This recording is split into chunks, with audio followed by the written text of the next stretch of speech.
Robert Mueller's Russia investigation is focusing on one of President Donald Trump's closest yet quietest confidants. The special counsel's lawyers plan to sit down by the end of this month with White House Communications Director Hicks to find out what she might know about possible collusion between the Trump campaign and Moscow. Hicks' denial that top campaign aides spoke with foreign dignitaries is likely to come up during the discussions. "It never happened," Hicks told the Associated Press soon the election last November. "There was no communication between the campaign and any foreign entity during the campaign." Information that emerged in the past year, however, reveals that wasn't so. Since Trump was elected, it's come out that Donald Trump Jr., Jared Kushner, Jeff Sessions, then a senator, now Attorney General, Paul Manafort, Carter Page and other campaign workers spoke with Russian nationals in some capacity during the Trump's presidential campaign. Hicks has retained Washington lawyer Robert Trout, who declined to comment.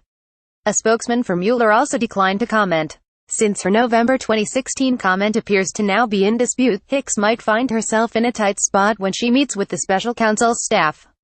It puts her easily on the defensive, and once somebody's on the defensive, it's easier to get them to say what you want them to say, said Rebecca Roiff, a professor at New York Law School. She's going to be forced into a corner to explain those lies. Hicks, who's worked with the Trumps for 5 years, has been a quiet force with the campaign and White House. But she received wider attention after Donald Trump Jr.'s correspondence with WikiLeaks was revealed. The documents site, which released leaked emails from the Clinton campaign and members of the Democratic National Committee during the campaign, reached out to Trump Jr. in September 2016. Trump Jr. emailed top campaign members, including his brother-in-law, Kushner, about his WikiLeaks contact. The Senate Judiciary Committee this month wrote an angry letter to Kushner, alleging that he withheld those emails, which he reportedly forwarded to Hicks. Abby Lowell, Kushner's lawyer, had said his client warned campaign staff not to talk to foreign nationals and that the charge by the Senate panel was blown out of proportion. The WikiLeaks correspondence is the latest incident showing Hicks' direct communication with Trump's surrogates, and her close proximity to the president.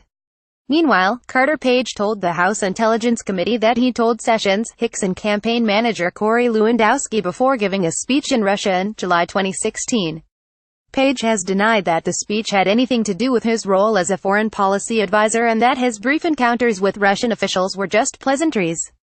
Yet Page also said he emailed other advisors about Trump potentially delivering a speech in Russia, likening it to Barack Obama's 2008 address in Berlin. Hicks was also reportedly in the know when Trump decided to fire FBI Director James Comey in May, likely to be another talking point when she meets with Mueller's team. The firing, which the president suggested was partially because of the Russia investigation, was considered obstruction of justice by some critics. Kushner reportedly forwarded an email about foreign contacts, warning the campaign not to engage. Hicks' muted nature and loyalty to the president have been considered factors to why she's lasted so long. She's often one of the few people in the room when Trump gives an interview. And like the president, Hicks is a relative newcomer to politics. She grew up in Greenwich, Con, and played lacrosse through her 4 years at Southern Methodist University.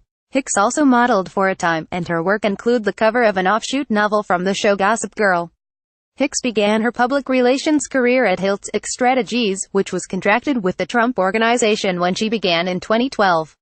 The company put her on its payroll within 2 years to focus on Ivanka Trump's clothing brand, sometimes even posing for some of the products. She was conscripted into Trump's campaign when he announced his candidacy for president in mid-2015. At one point she tried to leave the campaign, but Trump reportedly convinced her to stay. She followed her boss into the White House. Hicks took over the communications role on an interim basis after Anthony Scaramucci, a hedge fund manager with little media experience, was fired after 11 days on the job. The job became permanent in September, making Hicks the third person to hold the title since Trump took office in January. Copyright 2017 New York Daily News. Visit New York Daily News at www.newdailynews.com. Distributed by Tribune Content Agency, LLC. The exterior of the White House is shown in this undated photo. Stars and Stripes.